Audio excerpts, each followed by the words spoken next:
Okay, so today's class is going to be on asbestos awareness training. It's a required class by Washington Administrative Code 362903 for all firefighters to go through this process. It's an annually required class, and so it just so happens that it landed on today. So here we are. I got this information from the the Washington State Department of Labor and Industries, and they're more than willing to help us through this process in learning how more about asbestos awareness or any other kind of hazard related to our duties as firefighters and support services volunteers. So here we go. It turns out that as early as the first century, the negative health effects of those working with asbestos were recorded by both the Greeks and Romans. And way back in those days, they even observed that slaves that were required to work in mines experienced lung problems early. And so they realized that as people who were working in the asbestos mines were dying actually faster than people that were not working there, but working in other more arduous and harder labor.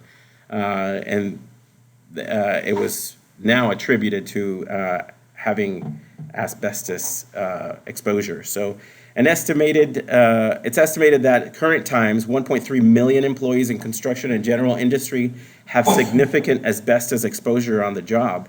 So you think, okay, these guys are, construction industry, but we're almost in a destruction industry. We're going into areas where areas are being destroyed or consumed by fire.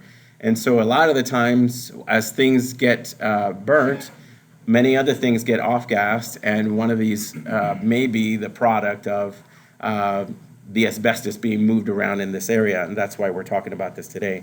So also likely to be exposed during manufacture of asbestos products. And I have never realized how many different kinds of materials can actually contain asbestos until I was starting to do this research to be able to at least sound relatively knowledgeable in this class. So things like textiles, friction products, insulation, other building materials.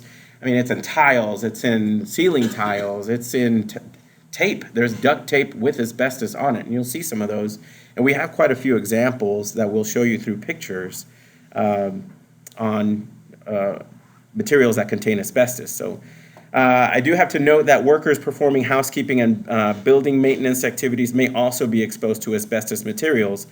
And of course firefighters, because at the end of a fire and we're done extinguishing, doing the firefighting piece, and now the cleanup piece is happening.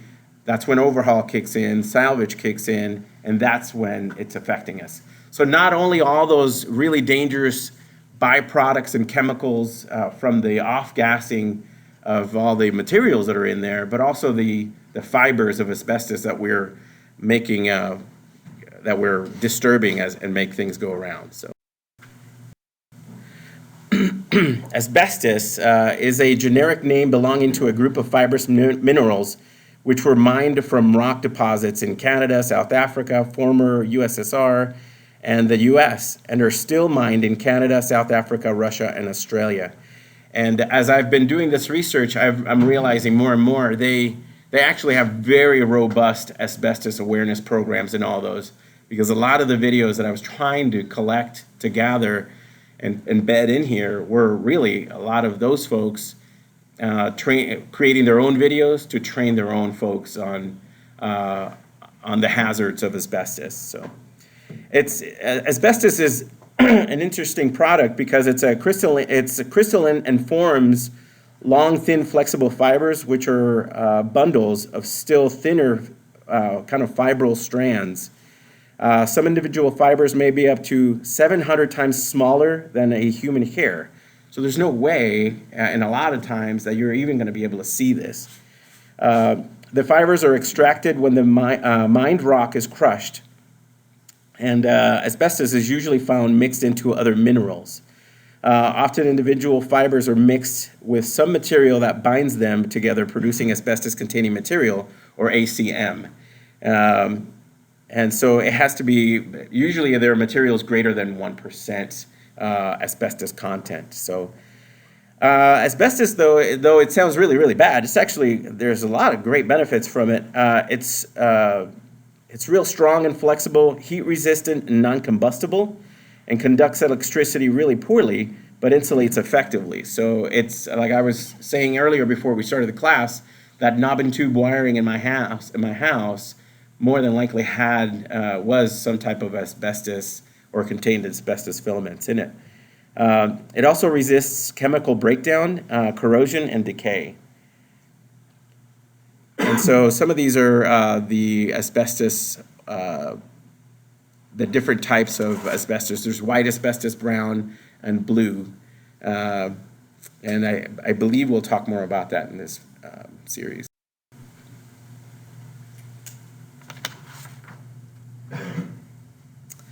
So the three most commonly used forms of asbestos in product manufacturing were these right here. The chrysotile, also known as the white asbestos, is white to gray in color. And it's the most common type, accounting for over 90% of the asbestos used because it's more flexible and has longer, thinner fibers than the other varieties.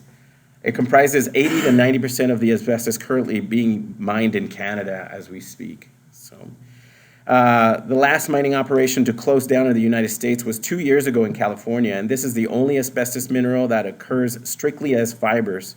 The others are normally found in other crystal forms. Like that amosite right there, the brown asbestos, is typically used in sprayed insulation materials and acoustical applications. It has a better heat and water resistance than the first one that we mentioned, and most of the amosite asbestos used in the United States was mined in South Africa. The blue asbestos that's below is the least used in commercial products in the United States, and it's typically used in asbestos cement products. So even cement has asbestos in it. It is no longer mined. However, it will still be encountered in maintenance and removal work of existing structures still containing the blue asbestos or the chrysotile. I challenge anybody to try to pronounce that 3 times really fast. So, no takers. Okay. So,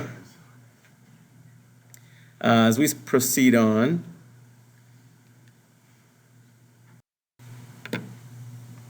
all right, so I said that asbestos has been around for a very long time.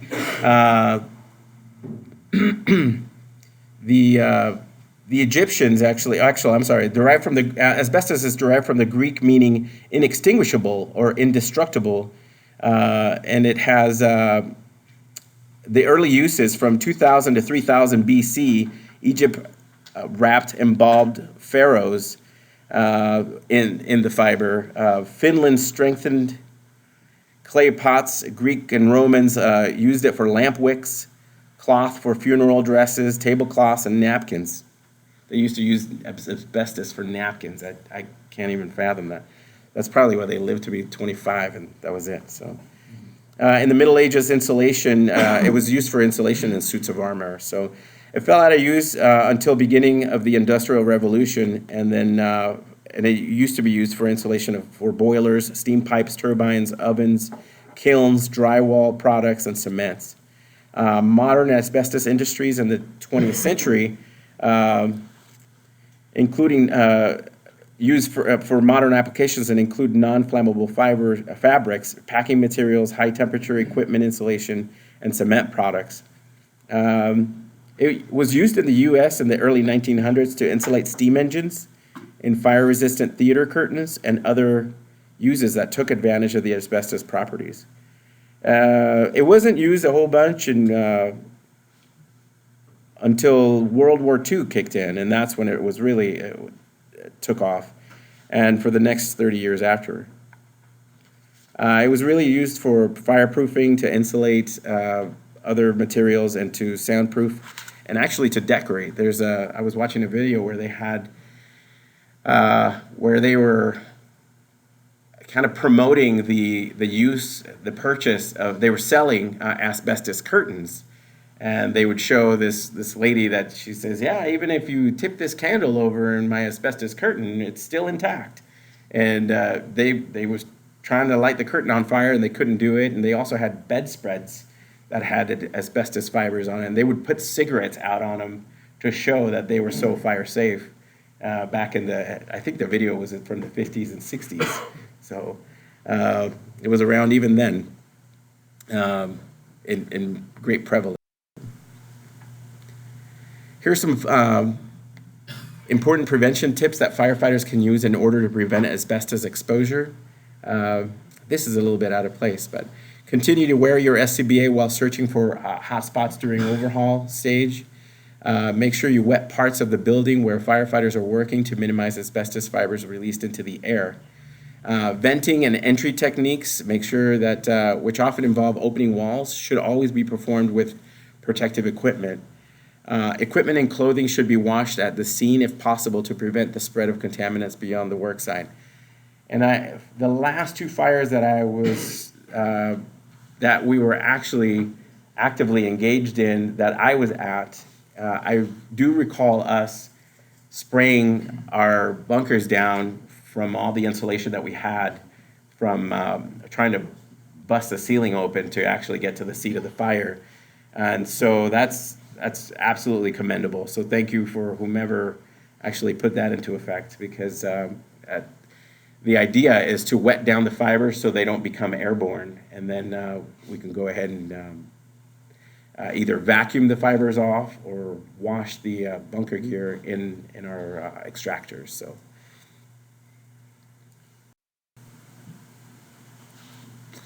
So some of the uses for asbestos, as you can see, the thermal system insulation, surfacing materials, reinforcement of materials, fireproofing, specifically acoustic and decorative plasters and textiles.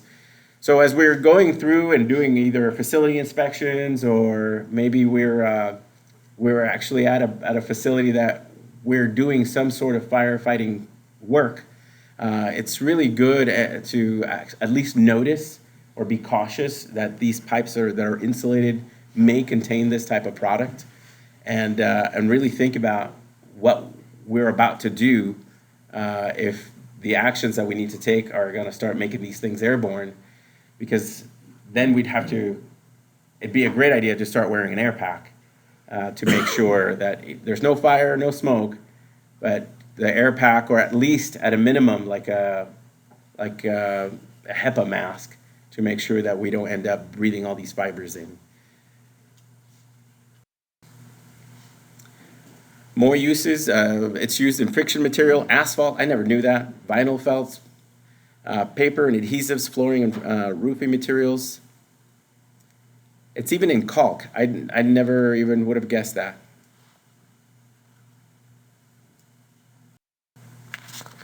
Some more products that may contain asbestos.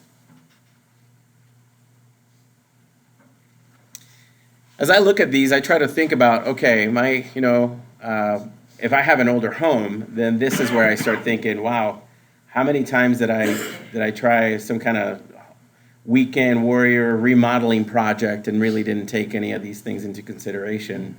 And I can think of plenty. And so newer homes, the asbestos isn't as prevalent, but in the older homes, like the one that I had built in 1925, most certainly there was something on it. I mean, it was to the point where when I went up to the attic, the pipes were insulated with newspaper from I think it was 1933, 34, and it was talking about all kinds of interesting facts that, it's kind of neat.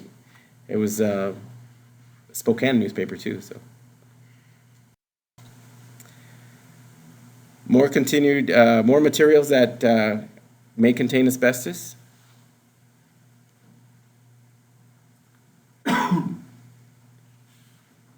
Quite a few.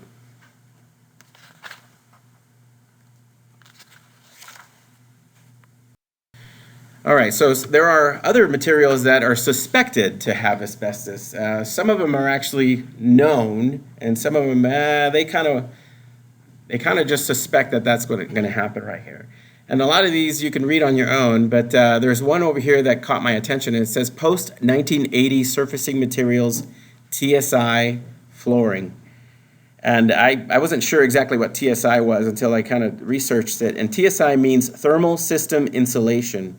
It's the insulation that's on boilers, pipes, tanks, furnaces, ducts, heating, and refrigeration equipment. So something to kind of think about. If you get to a home that maybe has one of those old-fashioned, I was thinking about those old-fashioned refrigerators that the handle, it's like a stainless steel handle in the very front, and as you open it, it clicks open like an old-school car door. Those really neat-looking refrigerators, those may certainly have been insulated with asbestos. I've seen some around in people's garages, and they keep them full of soda and beer, so that might be in there. So, all right. So, evaluating asbestos hazard. Frankly, it says right here, friable or crumbly asbestos is highly hazardous. Non-friable asbestos can be made crumbly or shredded during handling, and though less hazardous, it is still hazardous and regulated. So the more you disturb this product, the more particulate is put off in the air. The more you'll breathe in, the more the material you'll have embedded in your lungs. So this vermiculite, which is really interesting, because if the Latin vermi is kind of it's like a vermin or like a worm, actually, is if I remember right. I thought, well, that's interesting, because the word kind of tells you it's already bad anyway. So it's a mica-like mineral consisting of clay minerals that expand or pop when heated to form a material that is fire resistant. It's chemically inert, absorbent, odorless, and lightweight. Expanded vermiculite is used in construction and consumer materials, loose fill insulation, acoustic finishes, spray-on insulation, and concrete mixes for swimming pools. Agricultural products also have these, like potting mixes and soil conditioners. And in industrial products, you'll find them in brake shoes and pads, drilling muds, furnaces, and insulation blocks. So there's a Libby vermiculite mine deposit that has an average asbestos content of 4 to 6%, and miners and millers were at times exposed to high levels of asbestos-containing dust, and many workers developed health problems as a result to those exposures. And as I was trying to find more information on this and trying to get videos to make this a little bit more lively, it turns out that there are so many websites, especially lawyers, talking about mesothelioma, which is the cancer that's caused by asbestosis, and a lot of information. I did hand out some facts, some of them from OSHA, some of them from, I believe it was the Volunteer Fire Council organization, and something else from like Firehouse. And they contained little tidbits of information I thought was interesting, considering I didn't really pay much attention ever about asbestos. I didn't really know much about it until just recently. So, and there's so much more, and I just didn't have a chance to read everything. And I urge you to go take a look, just to at least inform yourselves of what you're maybe getting yourself into during overhaul procedures and things like that. Also here, EPA has documented exposures to termolite asbestos greater than the PEL from handling dry product. So the drier the product, the greater the percentage of particulate again. So this is that thermal system insulation that I was talking about, that TSI. And I could swear I've seen this stuff somewhere before.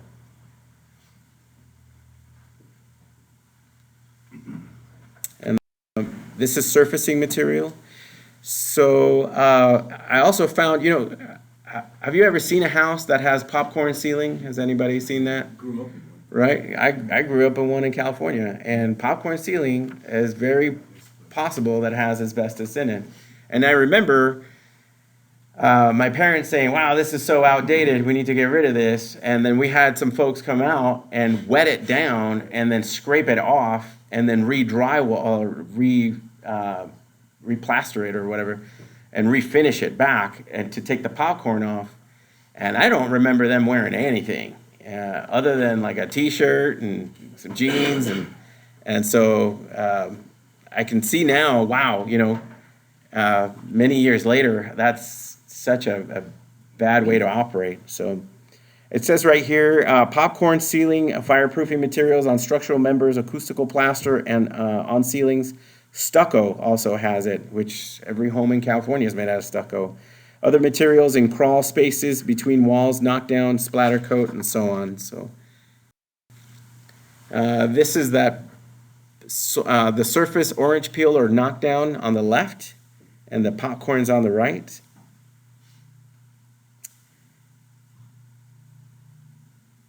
It says popcorn ceiling may have a glitter which is not readily seen if it's been painted. This ceiling has been heavily painted, as you can see here. But you can tell the difference. I don't know if you guys can tell the difference from where you're sitting, but from where I'm sitting, the right side, so the popcorn ceiling, kind of looks more like cottage cheese than the other side does, doesn't it? A little bit. So that's one way to tell right away. So we talked about the asbestos-containing material, and there's also a presumed asbestos-containing material, which we talked about a little bit. But I just wanted to point out in this slide that any material containing more than 1% asbestos by weight is an ACM, and that anything that's presumed asbestos-containing material is anything that was installed before January 1st, 1981. So if anybody can name a popular song from that era, I'll buy you a dinner tomorrow without checking your phones. Did you say Twisted Sister? I might be buying you dinner. In any case, asbestos fabric, these are those fire curtains that we were talking about. They got everything from welding gloves to different kinds of cloth. Rope gaskets and packings, that's what that looks like if you've ever seen that before. 1x1s and 2x4 ceiling tiles. I know we've seen that. If you look up straight up right now, you can see a whole bunch of ceiling tiles, and I don't believe these may contain asbestos, but older facilities may. I don't know how old this T-bar ceiling is. What's that? 97? We're good. 81, 97, not too bad. Right? The basement in my old house, all on the ceiling of it. And I didn't know, and I tore it all down. I tore it all down. I put my radio down there and told my wife, "Don't bother me." And I started taking it down, and I don't know. I'm still here, though. So I found this interesting. Although this is although this is plywood, it's not the plywood that they're concerned with. It's that the mastic buttons, I don't know if you can see those, but that is an adhesive where the arrow is pointing at, and you see all the ones on the board, and that adhesive contains asbestos. These are cement asbestos shingles. And they're most common in a traditional, like a traditional rectangle type. Those are the ones that you see it. And then that's that thermal insulating, that's thermal system insulation. And so the cardboard stuff that you see is the air cells, what they call the air cells. So that's what lets it breathe back in and out. That's damaged pipe insulation right there. And then remember, I got this from L&I, and this picture, it was this a contractor sandblasted the asbestos and was later convicted of illegal removal of asbestos practices. and the workers were homeless day workers, so they didn't have any medical coverage or anything else on top.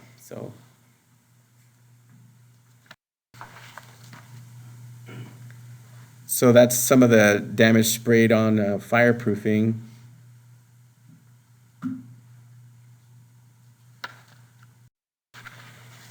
And obviously brick shoes here. So I found this interesting too. Older fixtures have that paper backing when you pull them down, and you see like it's got that little cardboard looking paper backing. Asbestos paper, used as a heat shield. I think I've actually put one of those things in my mouth one time, holding things up. You know, you grab like a couple of screws and put them in your mouth, everything. Yeah. I can't believe I'm still insurable. All right, so popcorn ceiling removal debris. Drywall contractor scraped the popcorn ceiling and contaminated the home yard and his truck. So poor practices, also an issue. So forget work. Let's talk about just you're renovating a house. Maybe you have a rental, and you get a contractor. You get hey, I don't want to spend a whole bunch of money on this. And if that individual doesn't follow the appropriate practices, he himself, along with you, can put both you and himself and everybody else around in great, health jeopardy by not following what he's supposed to. That's some fire damage popcorn ceiling. It says humidity from the fire suppression caused the popcorn ceiling to delaminate from the areas of the sheetrock that had no taping mud. So it could have very easily fallen on firefighters or fallen on the ground, and now firefighters are trampling all over it as part of their efforts.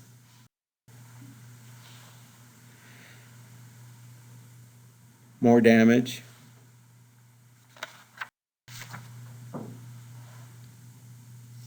All that kind of brown gray stuff you see, that's all the popcorn debris. Sheetrock wall texture also can potentially have asbestos in it. So it's like, get away from this stuff. Floor tiles and mastic, so even the glue.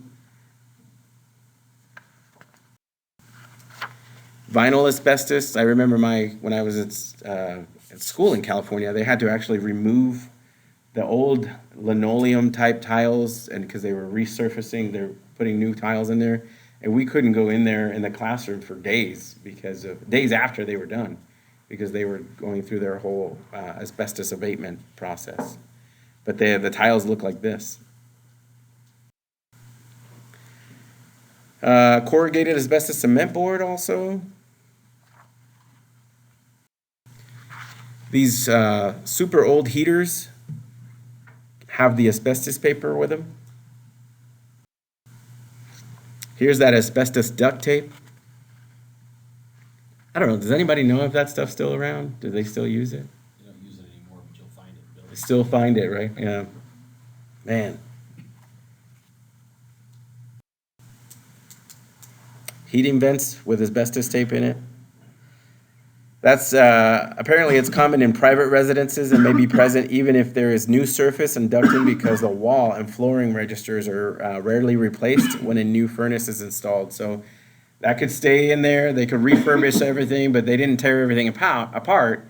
And so these may still be in there. And now you remember, you start tampering with these things, and they're inside the vent system that ventilates homes. So Everywhere. painted asbestos duct tape. So here's some more of that thermal system insulation.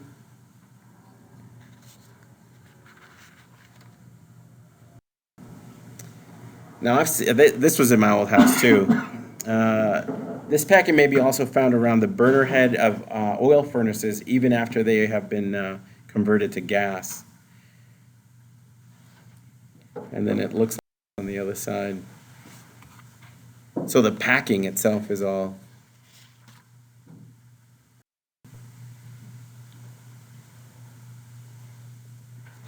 So I'm showing you this, I'm showing you, you can keep these in mind as you go through the businesses and through our regular inspections, but also while we're performing, firefighting efforts on people's homes and businesses, this stuff may still be out there, so be very, very careful.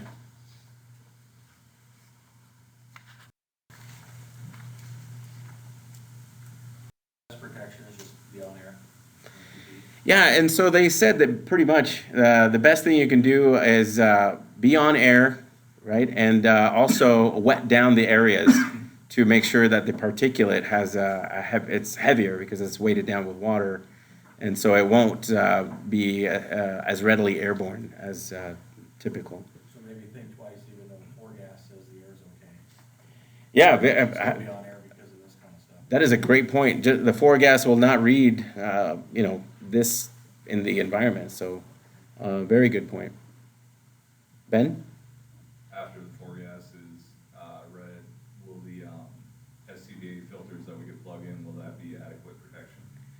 I'll have to check. I think that as long as they're HEPA filters, yes, because those are the high efficiency particulate filters. So yes, but you can't get just the cheapies from Home Depot that are just that are not HEPA ones. I don't think they sell Scott filters. I'm just saying. If you're wearing like the what is it, N90 mask, because you can change the filters in that. If you downgrade from your SCBA to that, then make sure that those are HEPA too. These are the filters that actually plug into our SCBA mask. So you wear it in conjunction with your mask and you just go off air. Wow. They're on. I have never seen those, but as long as they're HEPA, yes. Yeah. Some more duct paper. So apparently they tried to get rid of the duct tape, but they did a lousy job at it.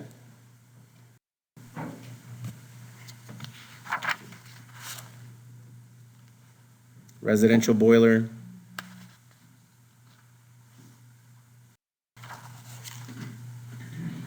Commercial boiler and hot water tank. You're gonna like this one here coming up pretty soon. Repaired pipe installation. And this one. Asbestos fire hose.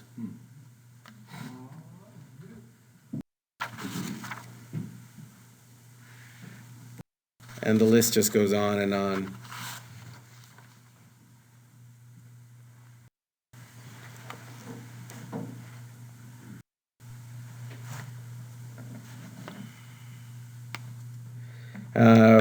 My document says here, most ceiling junction boxes will have popcorn overspray in the box. And that's true because I remember seeing that very often. Before I joined the service, I was an electrician, as I mentioned, but I was doing it for construction of apartment buildings.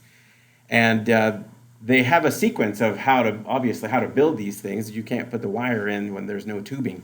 But part of the sequence, at the very end, is the finishing part of finishing the walls and everything else. And that comes after running all the wire.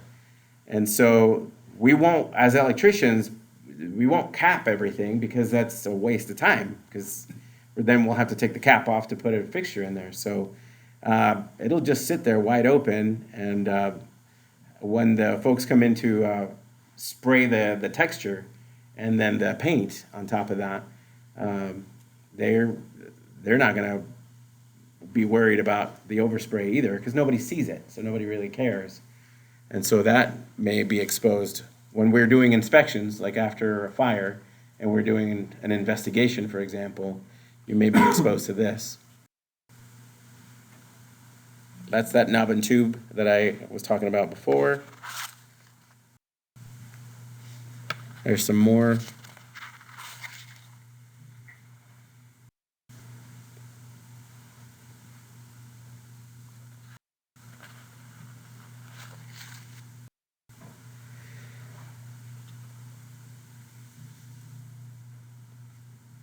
So yeah, the contractors have to go and do a good faith inspection. to make sure, hey, I just want to make sure there's no asbestos here, much like the Comcast guy of the story that I told before.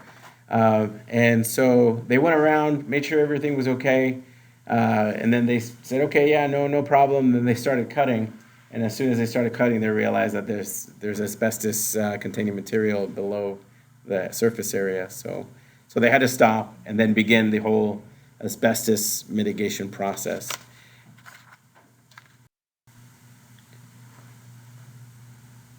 Yeah, I cut right through that.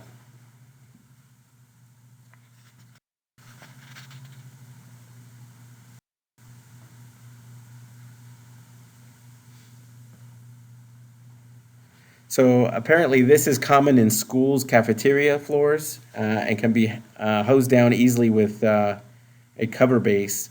Water is kept off the walls. It says here the magnesite is usually a purple rose color and hard as cement. So that's what we want to be careful of.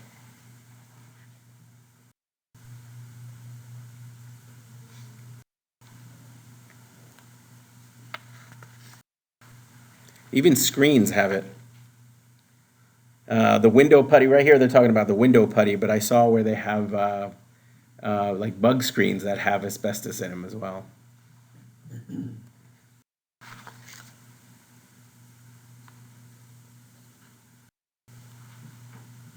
That black sticky mastic on the wall contains asbestos. All right, so here's the important piece. Asbestos is really just hazardous when inhaled. It easily cleaves into very small fibers that can stay suspended in the air for long periods.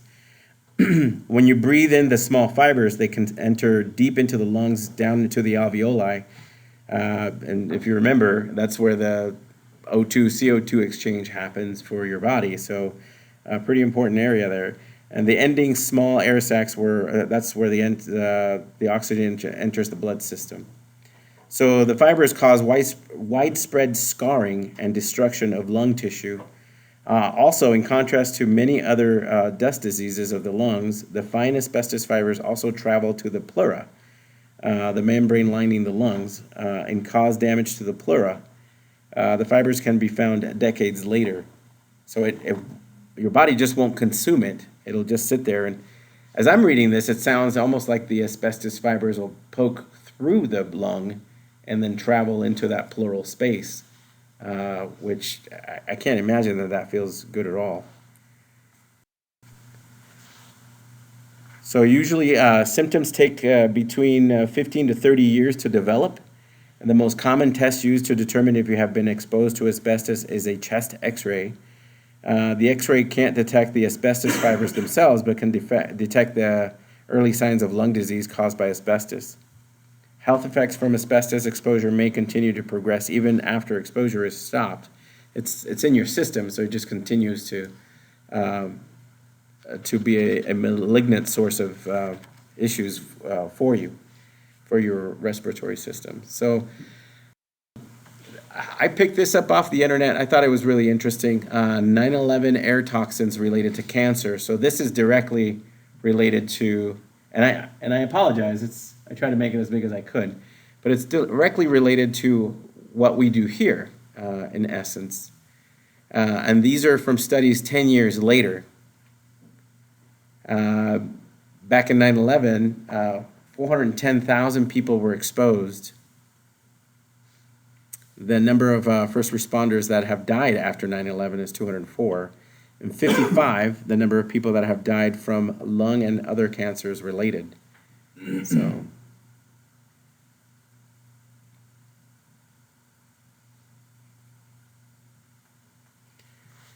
So it says right here, the amount of money in 9/11 compensation fund now able to be accessed by families of victims and survivors is $2.775 billion. So a lot of money there. Unless you win the lottery, I guess. What is it, 1.3 billion? Or is it more now? 1.5? Holy smokes. I'm not a gambler, but I could really think about maybe $10. Right? Interesting facts. Asbestos exposures occurs in firefighters when they enter a building that was constructed with asbestos and is on fire and burns to a degree that causes the structural materials to degrade. Even though asbestos was used for fire-resistant and insulating properties, extremely high temperatures can cause the material to break down. So it doesn't burn it, it just breaks it down into smaller fibers. When it degrades or decomposes, its toxic particles move into the air. Inhalation of these dangerous fibers can cause a variety of health issues, including mesothelioma. Also, the hazard of asbestos is not only present in structure itself, but often in the materials and products within the building. Since asbestos is used in a number of products, the culmination of a burning building and the contents inside can cause an increased asbestos particle content to be present in the air, endangering rescue workers and anyone else inside or near the structure. Some asbestos products that firefighters are exposed to when entering a fire-damaged building include roofing materials, pipe and/or duct insulation, furnace door gaskets, and shingles. So the way it works is it's a physical disturbance of the asbestos-containing materials, and the fibers just get airborne and they just are suspended up there. Asbestos is most hazardous when it's, again, presume that says friable.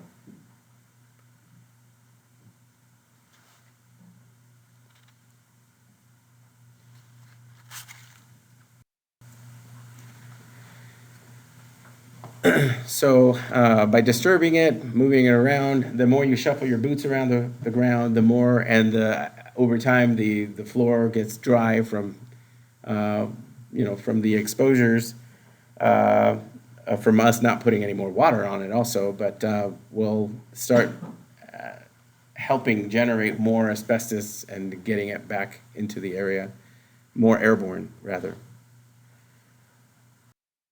So these are all the standards that we're trying to meet by this class tonight.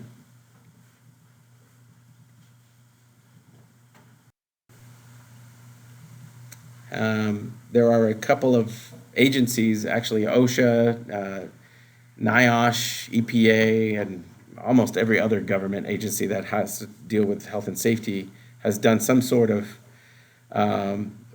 class or research regarding this this material itself. So.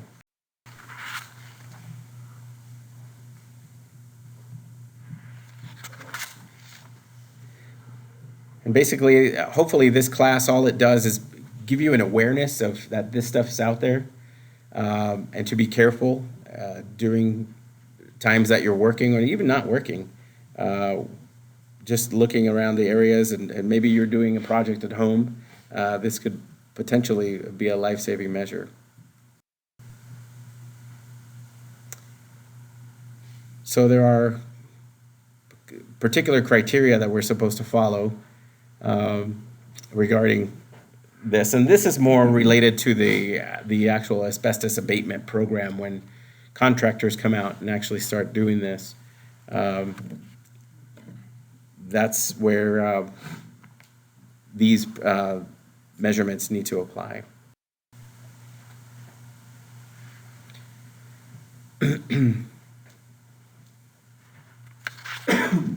So at some point, I would imagine, I'm not certain how this works for us, and I think it's important to at least start asking questions about this. But when we are at a scene and we're performing overhaul, and Todd made a good point, your foregas isn't going to be able to detect the particulate content in the environment, in that air. And so how do we as firefighters and our management, how do we all think about how do we prevent us from being in contact on a regular basis with this particular hazard? And so I don't have the answer to that. And as I was, reading through this, it kind of opened my eyes a little bit. So, and those are things that I'm personally going to ask just to see how we're going to be doing business, because I believe it's important to a certain degree. Your level of awareness needs to go up to open your house. For sure. So if you're in a new development, say the one kind of Walmart, there's a new, chances are a lot Yeah, Todd mentioned that your awareness level should get up, it should rise as the age of the house is rising also. So the newer homes, maybe not so much, but older homes for sure, be vigilant, so. Well, the important thing is remember to wear your SCBA, because if you don't know it's asbestos, you assume it is. So Right. you kinda gotta assume if you're down there in the basement or up in the attic and you're cutting holes, that your SCBA should be on at all times. And Yeah. keep yourself safe. For sure, the best practice is that SCBA. And my concern really, though, is I think we do a great job at wearing the SCBA, even through our overhaul time, because we've worn some SCBA for a long period of time, but that period where we check the environment with the gas and we see that all the levels of the CO's down, the H2S is down, everything's down, so good, now we can take this off. Well, is it really safe? And that's where I'm concerned with. It's not necessarily during all those times, but at the very, very end, when we're starting to get close to turn the house over, that's where I'm concerned about how much exposure do we really put ourselves through, so. I think it's, at least it begs a couple of questions here and there, for sure.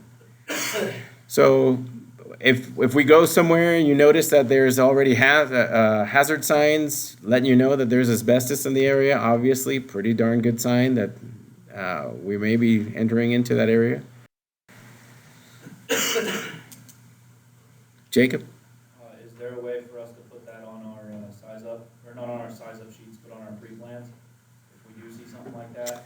I don't know. That's a great question, but that's a management question. So that's something that we should definitely bring up. Any safety committee members in this classroom right now?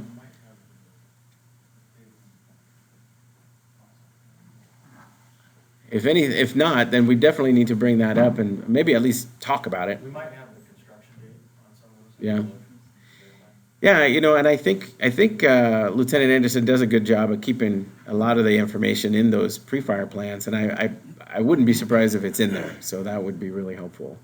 So, yeah, for sure.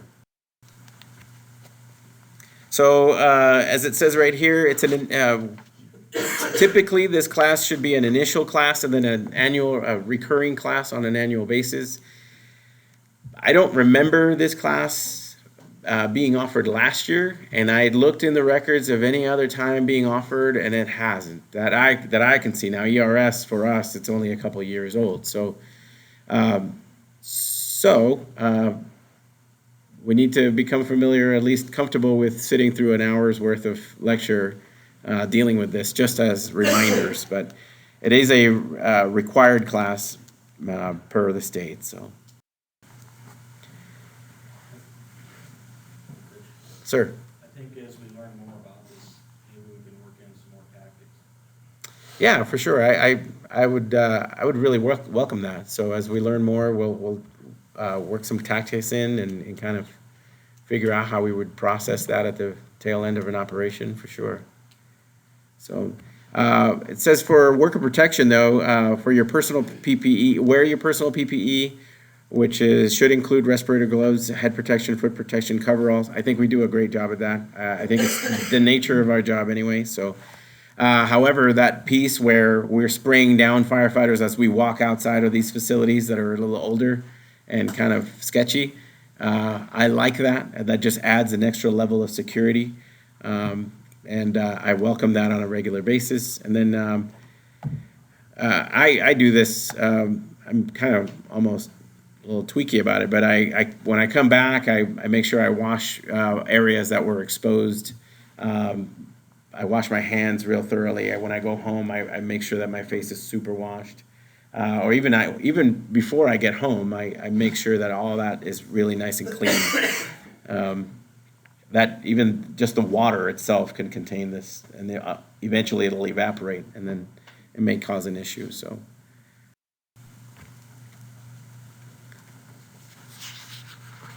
All right, so this is more geared towards the construction and the refurbishment of facilities. So unfortunately, I missed this slide that I needed to remove.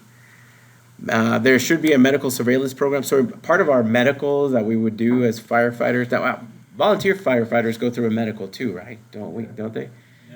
Initial? All right. In that, it should have some type of evaluation for this as well, through time. Apparently at no cost to the worker, so. So this is for facility owners. So as we borrow facilities, let's say we end up getting a facility to not necessarily burn down, but to do a force entry or to do raid operations or to just, do Denver drills or any of that.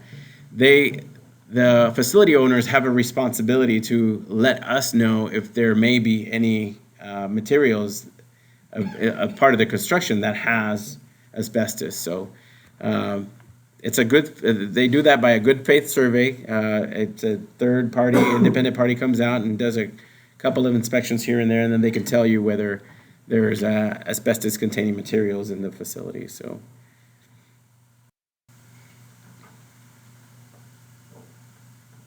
Yeah, and so they just go through and check potential areas that are well known to have asbestos containing materials, and then they go through that.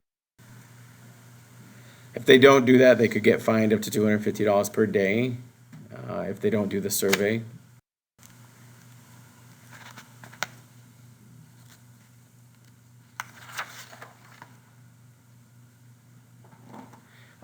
The other hazards that we might want to consider is these right here, the lead-based paint and silica, which is found in concrete and plaster and stonework. So, and that's pretty much it. That's we talked about good faith surveys that should be conducted by the facility owners. That employees need to be communicated about the dangers of asbestos-containing material, which we covered today, and presumed asbestos-containing materials also. Your PPE as your bunkers will protect you from asbestos as long as you wear it appropriately. And these are further areas of exploration that you can dive into and read more and more about it, like I did for a couple hours. And if you're interested in this, I'll be more than happy to send you any website you need via email. So. All right. I hope you don't have any questions because I don't really know anything to answer. But a couple of things I do want to cover. If you didn't sign in for your training report, please do so you can get credit for this. And if you're watching this video, email me so then you can get credit for it as well. And that's it.